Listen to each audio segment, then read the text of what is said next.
Shut up and sit down. तो चलिए आइए अब हम लोग पढ़ते हैं 6.8 early history of south India. दक्षिण भारत का प्रारंभिक इतिहास अब हम लोग ये पढ़ेंगे। The megalithic culture of south India. अब देखिए दक्षिण भारत का मेगालिथिक कल्चर, जिसको हिंदी में महापाषाणिक संस्कृति कहते हैं। तो ये वर्ड याद रखिए महापाषाणिक, क्योंकि इसका हम लोग अभी इस्तेमाल करेंगे आगे।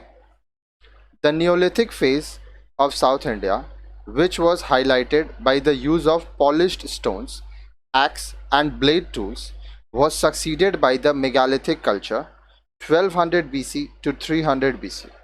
अब देखिए दक्षिण भारत में जो पहले न्योलिथिक फेज था, जिसको नव प्रस्तर काल कहा जाता था, उसमें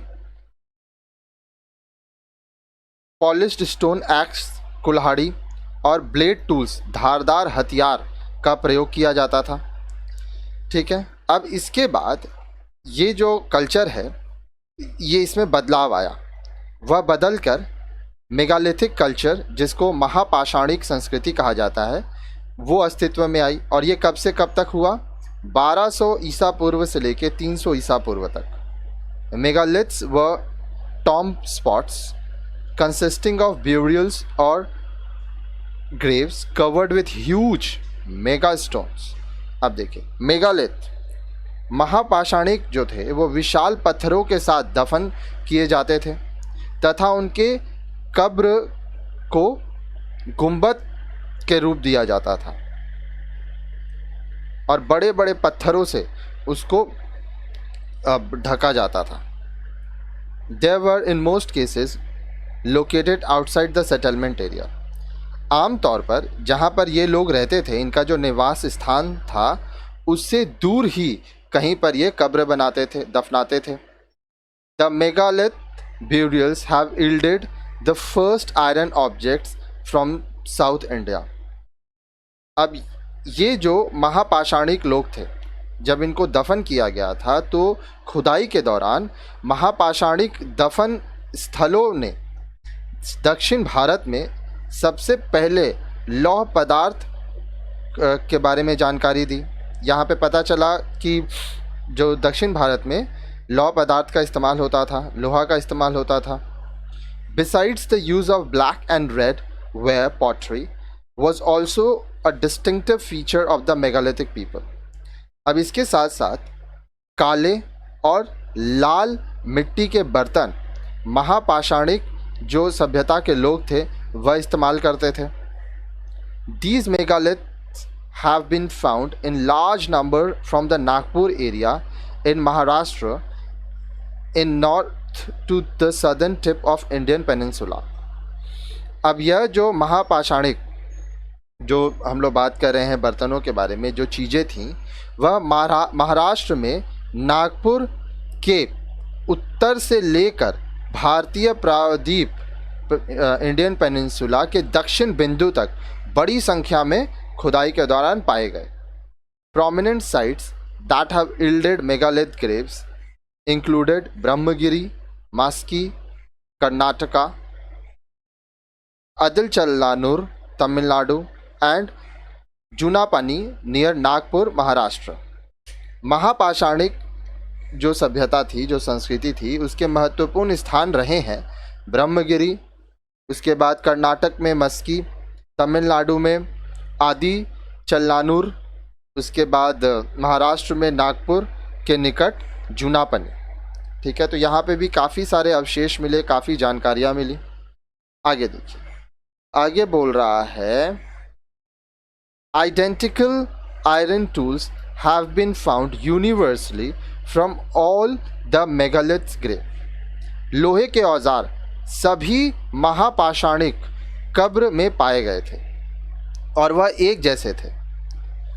These tools which indicate their craft activities are included arrowheads, daggers, swords, spearheads, tridents, battle axe, hoes, plowshares, sickles etc।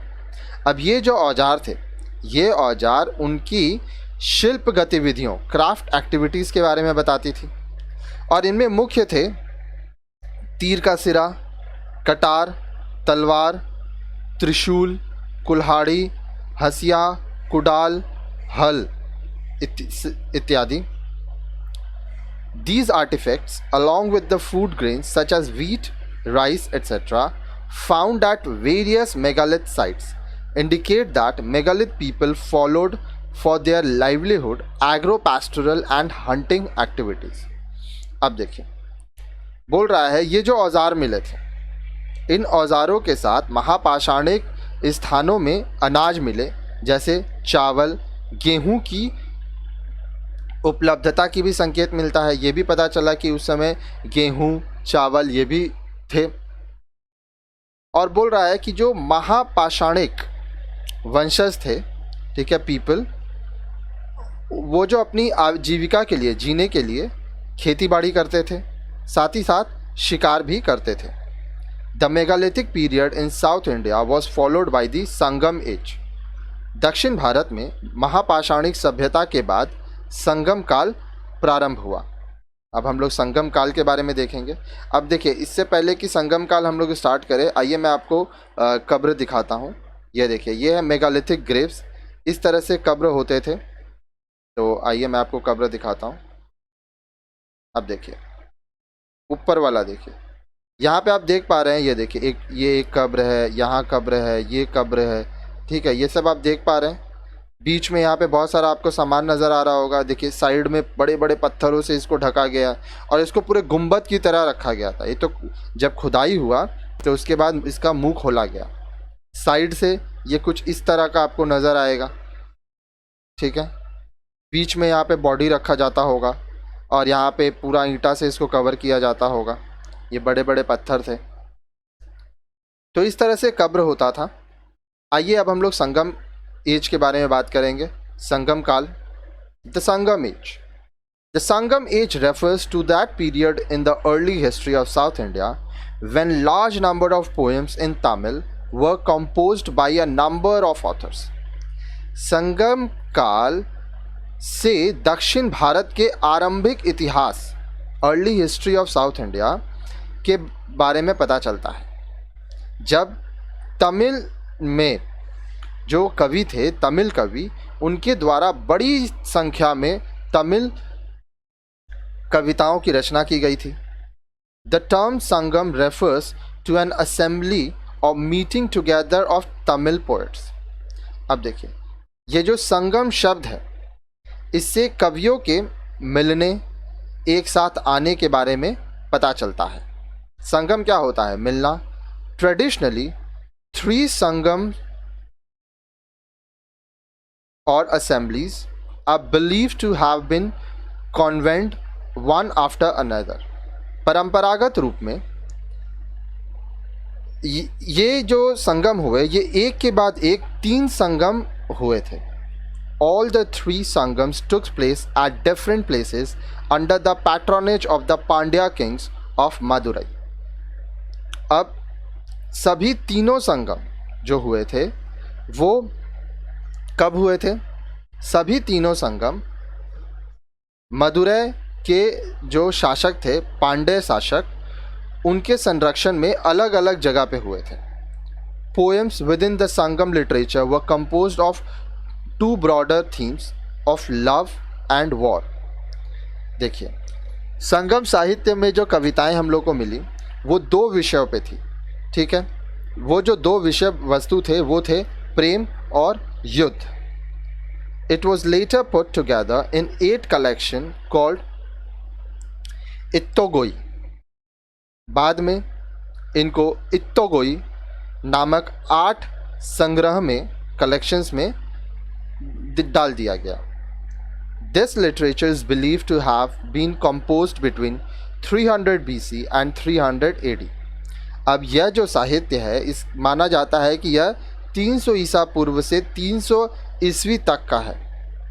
A remarkable feature of the Sangam literature is its vivid portrayal of the contemporary society and culture of Tamilaham or Tamil region and its peaceful and harmonious interaction with the northern culture, Aryan culture.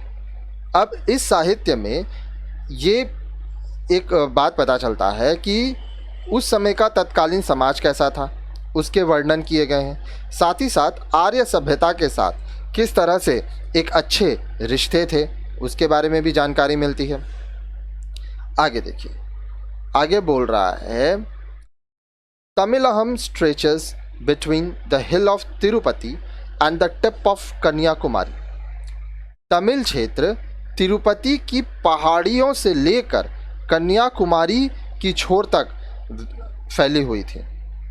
It was divided amongst large number of chieftains and the chieftainship was hereditary। यह बड़ी संख्या में कबीलाई समूह थे। देखिए यहाँ chieftains और chieftainship जो बोल रहा है ये कबीलाई समूह होते थे, पहले कबीले होते थे और कबीले का जो सरदार था वो परंपरागत वंशवाद था, मतलब जो सरदार है उसका बेटा ही अगला सरदार बनेगा, इस तरह का नियम था। आगे The important chieftains who dominated Tamil region during Sangam age were the Cholas, with their capital at Uriyar, the Cheras with their capital at Vanji, near Karur, and Pandyas with their capital at Madurai। अब देखिए बोल रहा है संगम युग में जो तमिल क्षेत्र पर शासन करने वाले सबसे बड़े कबीलाई सरदार थे चोल, जिनकी राजधानी थी उरेयर पर, चेर जिनकी राजधानी थी वणजी करूर के पास, और पांड्य जिनकी राजधानी थी मदुरै। तो यहाँ पे देखिए चोला, उसके बाद चेर्स और पांड्या के बारे में बताया गया है। The Cholas, Pandyas and Cheras had several subordinate chiefs. अब देखिए यहाँ पे क्या बोल रहा है कि जो चोल थे, चेर थे और पांड्य थे, इनके बहुत सारे सबऑर्डिनेट चीफ्स थे और इनके बीच में आप बहुत सारे युद्ध भी हुए थे, संघर्ष होता था। आगे ये लिखा है tribute from subordinate chiefs along with plunder were the main source of revenue.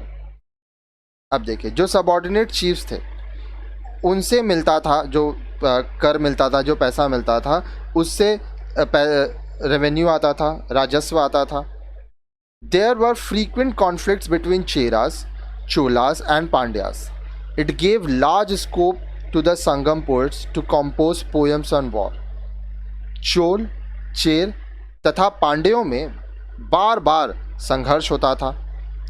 इसके वजह से जो संगम कवि थे वे युद्ध आधारित कविताओं को लिखने को उनको प्रेरणा मिली। तो बहुत सारे हम लोगों को ऐसे कविताएं मिलेंगी जो युद्ध के ऊपर लिखी गई हैं। The whole Tamilakam in this period was divided into 5 tinais or eco zone, that is zone based on their economic resources. अब इस युग का जो तमिल क्षेत्र था वो 5 टिनाइयों अर्थात आर्थिक क्षेत्रों में बटा हुआ था और यह उनके आर्थिक स्रोतों के हिसाब से था। These were Kurinji hilly region, Palai arid region, Mullai pastoral tracts, Marudam wetlands and Neithal sea coast. अब ये कौन कौन सा थे? वे थे कुरिंजी जो कि पहाड़ी क्षेत्र पे थे, पलाई निर्जल क्षेत्र जहाँ पानी नहीं था, मुलाई चरवाहे थे, चरवाहे क्षेत्र, मरुदेम नम क्षेत्र में और नैतल समुद्र तट के पास। These zones were not clearly demarcated and were scattered all around the regions। अब यह जो क्षेत्र थे इनका सीमा नहीं था, ठीक है, कोई सीमा स्पष्ट नहीं था, ये पूरे क्षेत्र में बिखरे हुए थे। Because of their different geographical context and ecological specialities people in different tinais had their own mode of substances. अब देखिए इनकी अलग अलग भौगोलिक परिस्थिति थी, जोग्राफिकल कंटेक्स्ट था और पर्यावरण भी अलग अलग हिसाब से था। तो इसके वजह से ये जो तेनाई के नागरिक थे वो अपने अपने क्षेत्र में अलग अलग तरीके से रहते थे। जैसे आप यहाँ पे कुरिंजी, पलाई, मुलाई, मरुदम, नैतल के बारे में पढ़ें तो ये सब अपने अपने क्षेत्र में रहते थे और उनका जैसा भौगोलिक प्रारूप था, जैसा पर्यावरण था, उस हिसाब से वह अपना जीवन जीते थे। For example, in Kurinji it was hunting and gathering. In Pillai, where people could not produce anything, they took to raiding and plundering. In Mulai, people practiced animal husbandry. In Marudam, it was plough agriculture. And in Nainital, people took to fishing and salt making. अब देखिए, कुरिंजी में शिकार करना, खाना इकट्ठा करना, उसके बाद पलाई में वो लोग कुछ उगा नहीं सकते थे, उत्पादन नहीं कर सकते थे क्योंकि यहाँ पानी नहीं था, सूखा था। तो ये लोग क्या करते थे, ये लोग आक्रमण करते थे, लूटपाट करते थे। मुलाई में लोग पशुपालन करते थे, पशुओं की देखभाल करके अपना जीवन पालन करते थे। मरुदम में लोग खेती करते थे, कृषि का काम करते थे। और नैनीताल में, क्योंकि ये समुद्र तट के पास था, लोग मछली पकड़ते थे, नमक उत्पादन करते थे। तो जैसा जिसका परिस्थिति, जैसा जिसका क्षेत्र, उस हिसाब से वह व्यक्ति काम करते थे।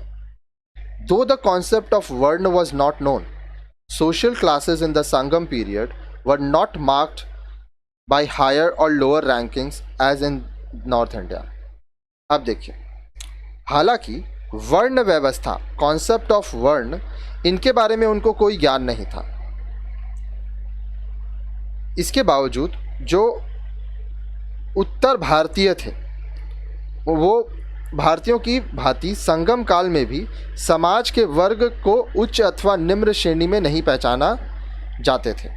ठीक है, तो हायर कौन ऊंचा है कौन नीचा है इसमें ये नहीं देखा जाता था।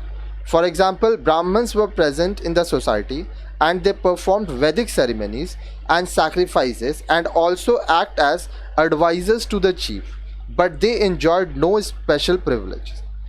उदाहरण के लिए, जैसे समाज में ब्राह्मण थे, ब्राह्मण अपना पूजा पाठ का काम करते थे, वैदिक कर्म कांड करते थे, समारोह करते थे, बलि देते थे। साथ ही साथ जो सरदार थे उनको वह सलाह भी देते थे, उनके सलाहकार के रूप में भी कार्य करते थे ब्राह्मण। किंतु ब्राह्मणों को समाज में कोई विशेष अधिकार नहीं था।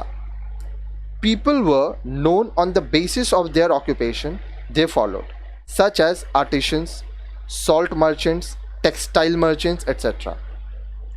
अब जो लोग रहते थे वो अपने व्यवसाय के अनुसार ही जाने जाते थे, जैसे कारीगर, शिल्पी, नमक विक्रेता, व्यवसायी, कपड़ा व्यवसायी इत्यादि। The rich lived in well-decorated brick houses and wore costly clothes, whereas the poor lived in mud huts and had scanty clothes to wear. अब देखिए, जो संपन्न वर्ग था, जो अमीर लोग थे, वो लोग ईंटों के बने पक्के मकानों में रहते थे और महंगे कपड़े पहनते थे, और जो निर्धन थे, जो गरीब वर्ग था, वो मिट्टी की झोपड़ी में रहते थे और साधारण कपड़े पहनते थे। आगे देखिए, अब वॉर हीरोज़ के बारे में देखिए। War heroes occupied a special position in the society and memorial stones called nadukal or virukal were raised in honour of those who died in fighting and they were worshipped as godlings. अब जो योद्धा थे, तो योद्धाओं को समाज में एक विशिष्ट स्थान प्राप्त था और युद्ध करते समय अब जो मर जाते थे उन योद्धाओं के सम्मान में पत्थर के स्मारक नटुकल या विरुकल स्थापित किए जाते थे और उनको देव प्रतिमाओं की तरह सम्मान दिया जाता था, पूजा किया जाता था। Women in Sangam period appear to have been educated. Sangam युग में जो महिलाएं थी वह पढ़ी लिखी थी। This is testified in many poems contributed by women poet to the Sangam literature. अब यह संगम साहित्य में कवित्रियों का जो योगदान रहा, कवित्रियों द्वारा रचनाओं के योगदान से पता चलता है। उस समय बहुत सारे विमेन पोएट्स भी थे। आगे देखिए, आगे बोल रहा है women also are also described as engaged in various economic activities such as paddy plantation, cattle rearing, basket making, spinning, etc. जो महिलाएं थी वो बहुत सारी आर्थिक गतिविधियों में भी शामिल थी, बहुत सारा काम भी करती थी। ठीक है, अब क्या क्या काम था, जैसे धान रोपण, पैडी प्लांटेशन, उसके बाद आपका कैटल रियरिंग, पशुओं का पालन पोषण, बास्केट मेकिंग, टोकरी बनाना, स्पिनिंग, धागा बनाना, इस तरह की काम वो लोग करती थी पैसा कमाने के लिए। However the cruel practice of Sati was also prevalent in Tamil society and it was known as Tippyadal. हालांकि सती प्रथा जैसा एक बहुत ही बुरा परंपरा भी था तब तमिल समाज में और इसे तिपायदल कहते थे, but it was not obligatory as there are references to widows present in the society. लेकिन यह बाध्य नहीं था, ज़रूरी नहीं था कि आपको सती होना ही होगा। बहुत सारे ऐसे साक्ष्य मिले हैं जिसमें विधवाएं समाज में रहती थीं, वो पता चला।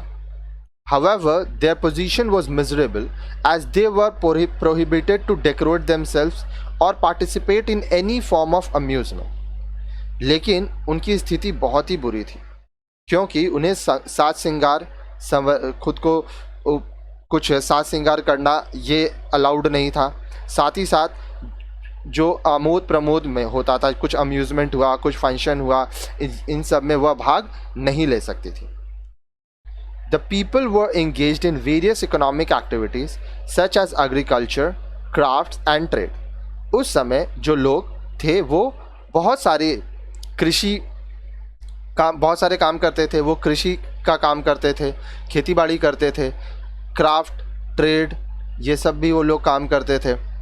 ठीक है, शिल्प, व्यवसाय करते थे, अलग अलग तरह के बहुत सारी आर्थिक गतिविधियां थी। Paddy was the most important crop. अब देखिए, सबसे महत्वपूर्ण जो पैदावार थी वो माना जाता था धान का, paddy. It formed the main parts of people's diet and also served as a medium of barter exchange for inland trade. अब देखिए, यह लोगों का जो खाना था, जो भोजन था, उसका मुख्य अंग था। साथ ही साथ बार्टर एक्सचेंज, लेन देन के लिए, वस्तु विनिमय करने के लिए भी ये काम आता था जब इनलैंड ट्रेड होता था, व्यापार होता था। Since Tamil region does not have perennial rivers, the chief wherever possible encouraged agriculture activities by making tanks and dams. अब जो तमिल क्षेत्र था उसमें हर समय बहने वाली कोई नदी नहीं थी, इसलिए जो शासक वर्ग है वह तालाब तथा बांधों का निर्माण करके कृषि गतिविधियों को प्रोत्साहित करता था। The Chola king Karikal of the Sangam age is credited with constructing a dam on the river Kaveri. अब जो चोला शासक कारिकल थे उनको कावेरी नदी पर बांध का निर्माण करने का श्रेय दिया जाता है। It is considered to be the earliest dam in the country. इसे देश का सबसे पहला बांध होने का गर्व प्राप्त है। Among the crafts the most important was of spinning and weaving of textile, cotton as well as silk. Salt manufacture was also another important activity. अब देखिए, शिल्प के क्षेत्र में सूती तथा रेशम जो के कपड़े होते थे ये महत्वपूर्ण थे, और जो नमक का उत्पादन था वो भी एक बहुत ही महत्वपूर्ण आर्थिक गतिविधि थी। The most important feature of the Sangam economy was flourishing trade with the Roman world. अब देखिए, संगम काल में सबसे जो विशिष्ट विशेषता थी वो यह थी कि रोम साम्राज्य के साथ व्यापार होता था। It is confirmed by the recovery of a large number of Roman gold coins in South India. अब ये कैसे पता चलता है? दक्षिण भारत में मिली रोम की सोने की मुद्राएं से यह बात पता चलता है। The discovery of monsoon and the use of direct sea route between Indian coast and the western world as mentioned earlier, was the main reason for the growth of this trade. हम लोग आगे भी पढ़ चुके हैं कि monsoon की खोज हुई थी और सी रूट, समुद्री रास्ता मिला था जो भारत के तटीय क्षेत्र हैं और जो वेस्टर्न वर्ल्ड है, पश्चिमी दुनिया, उसके बीच में समुद्र का रास्ता मिला था, ठीक है, व्यापार करने के लिए। ये एक बहुत ही महत्वपूर्ण कारण बना व्यापार की वृद्धि के लिए, व्यापार के विकास के लिए। It led to rise of important towns and craft centres in Tamil region. अब इसके वजह से जो तमिल क्षेत्र है उसमें नए जिले तथा नए शिल्प केंद्रों को जन्म दिया। वणजी, identified with the present day Karur in Tamil Nadu, was the capital of the Cheras and also an important center of trade and craft. अब देखिए, वणजी जो तमिलनाडु में वर्तमान करूर के नाम से जाना जाता है, चेर वंश की राजधानी होने के साथ साथ व्यापार तथा शिल्प का महत्वपूर्ण केंद्र था। Muziris, that is Cranganore on the southwest coast was the foremost port of the Cheras. अब देखिए यहाँ पे बोल रहा है मुजरिस अर्थात दक्षिण पश्चिमी तट पर क्रैगनौर चेर साम्राज्य का सबसे महत्वपूर्ण बंदरगाह था। We are told that the Roman ships laden with gold used to come here to take back large amounts of pepper.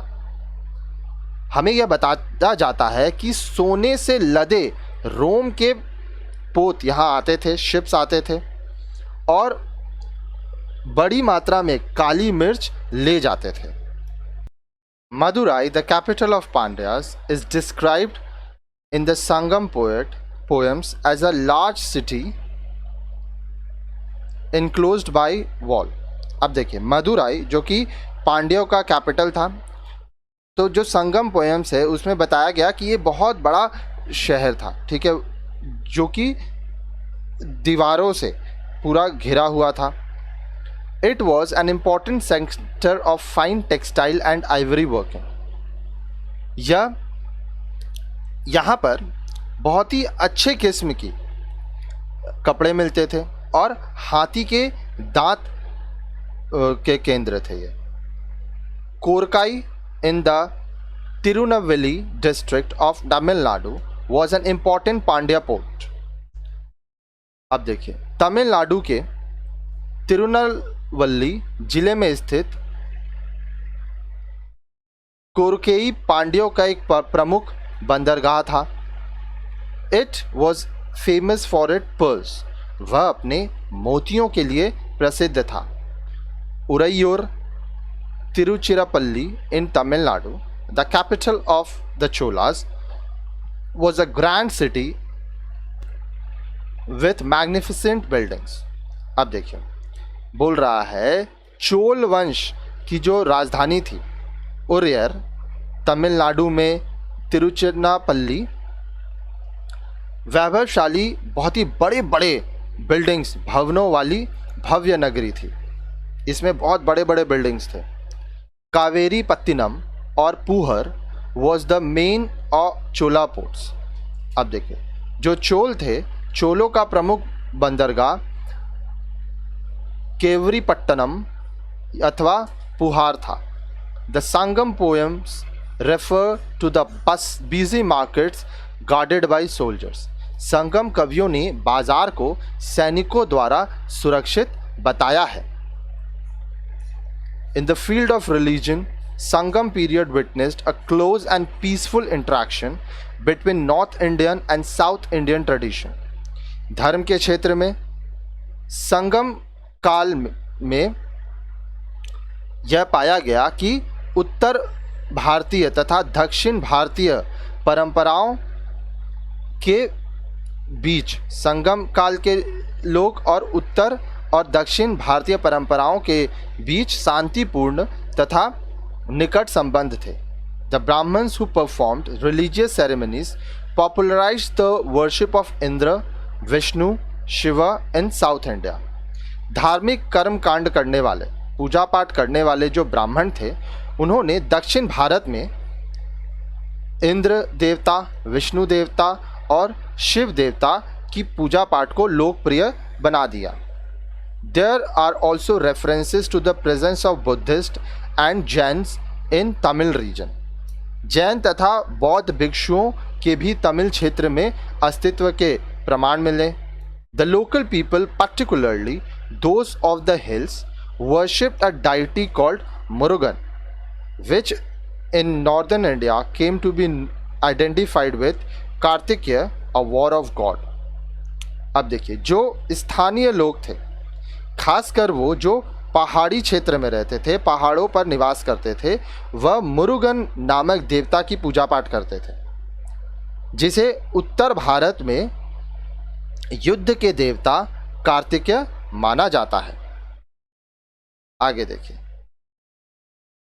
In short, the Sangam literature, through its poem on love and emotion, Aham, and warfare and social behavior, Puram, on the whole present of a picture of political conflict, social inequality and economic prosperity of early Tamil region during 300 BC to 300 AD। अब देखिए, in short, संक्षेप में हम ये कह सकते हैं कि जो संगम साहित्य है, प्रेम तथा भावनाओं, जिसको इमोशंस अहम कहते हैं, और युद्ध तथा सामाजिक आचरण, सोशल बिहेवियर, जिसको पुरम कहते हैं, के माध्यम से 300 ईसा पूर्व से 300 ईस्वी तक तमिल क्षेत्र के राजनीतिक संघर्ष, सोशल इनइक्वालिटी, सामाजिक विषमता तथा आर्थिक समृद्धि, इकोनॉमिक प्रॉस्पेरिटी के बारे में हम लोगों को बताता है। तो इस तरह से आप संगम लिटरेचर यहाँ पढ़ें। और ये जो हम लोग का चैप्टर था पोस्ट मौर्यन डेवलपमेंट, ये यहाँ पे हमारा चैप्टर समाप्त होता है। अब इसके बाद वाले चैप्टर में आपको और भी जानकारी मिलेगी इतिहास से संबंधित, तो इसके बाद वाला चैप्टर देखिए।